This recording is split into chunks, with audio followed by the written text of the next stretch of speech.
আসসালামু আলাইকুম প্রিয় দর্শক, ঘরোয়া কৃষক কিষানির নতুন ভিডিওতে আপনাদের শুভেচ্ছা অভিনন্দন।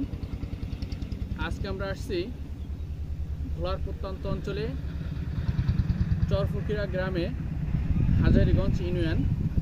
এখানকার কৃষক সর্জন পদ্ধতিতে নিরাপদ সবজি উৎপাদন করে থাকেন। বর্তমানে এখানে শশার জন্য বিখ্যাত। তো এখানে এই সর্জন পদ্ধতিতে শশা, পটল, পুঁইশাক, মরিচ, চিচিঙ্গা, উচ্ছে, করলা, বেগুন, বিভিন্ন শাকসবজি উৎপাদন করে থাকেন। তারই ধারাবাহিকতায় বর্তমানে এই যে খরিফ 2 মৌসুমে এখানকার কৃষক ক্লাস্টার অনুসারে এলাকার যে কৃষক আছে সকল কৃষক একটা ক্লাস্টারের ভিত্তিতে ক্লাস্টার অনুসারে এরা সবজি আবাদ করে থাকেন। বর্তমানে তাদের প্রায় 10 হেক্টর জমিতে এখানে শশা আবাদ করেছেন। আপনি দেখেন এখানে ফেরোমন ট্র্যাপ এবং এটা হচ্ছে সেক্স ফেরোমন ফাঁদ বা কালার ট্যাপও, হলুদ কালার ট্যাপও ব্যবহার করা হয়। আমি আপনাদের দেখানোর চেষ্টা করছি। এই যে দেখেন, এটা হচ্ছে ম্যাজিক ফেরোমন ফাঁদ। এর মধ্যে কোনো পানি দিতে হয় না। যে ডায়াপোকা বলেন বর্তমানে এখানকার আঞ্চলিক ভাষা হচ্ছে ডায়াপোকা, আসলে এটা হচ্ছে ফুড ফ্লাই বা মাছি পোকা। এই মাছি পোকাটা যখন শশার উপরে এসে বসে এবং কি ওখানে একটা কামড় বা আল দেয়, তখন ওই জায়গা থেকে একটা পচনের সৃষ্টি হয় এবং কি ওই শশাটা বা যে কোনো কুমড়া জাতীয় ফসলের বিরাট ধরনের একটা ক্ষতি হয়ে থাকে। ওইটা আর বারবারতে হয় না, পচে যায়। তো এই যে কালার ট্যাপ দেখেন, কালার ট্যাপে দেখেন অনেক অজস্র পোকা পড়েছেন। এই দেখেন অনেক পোকা পড়েছেন।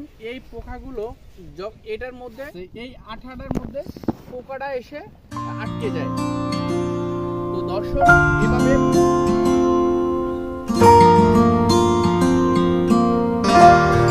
এখানকার এই যে কৃষক এই যে পাশে আছে আমার একটা নালার মতো, এটা হচ্ছে একটা সর্জন পদ্ধতি।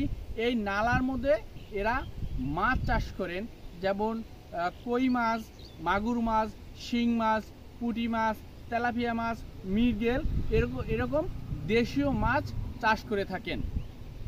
একই জমি থেকে একাধিক ফসল এবং কি একাধিক মুনাফা এরা অর্জন করে থাকেন।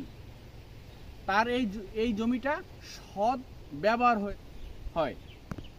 তো দর্শক, এই যে শশাটা করেছেন, এই শশাটা 35 দিনে এটা ফলন সংগ্রহ করা যায় এবং কি 60 দিন বা 80 দিনের মধ্যে, 60 থেকে 80 দিনের মধ্যে এই শশাগুলো শেষ হয়ে যায়।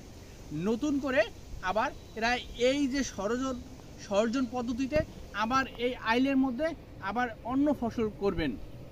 যেমন সামনে রবি মৌসুম আসতেছে, এই রবি মৌসুম শুরু হওয়ার আগেই এই জায়গার কৃষক বেগুন বা বাঁধাকপি, ফুলকপি, বর্ষার যে ফুলকপি বা বাঁধাকপি, এই বাঁধাকপি, ফুলকপি এই আইলে এই সর্জন পদ্ধতিতে এরা চাষাবাদ করে থাকেন।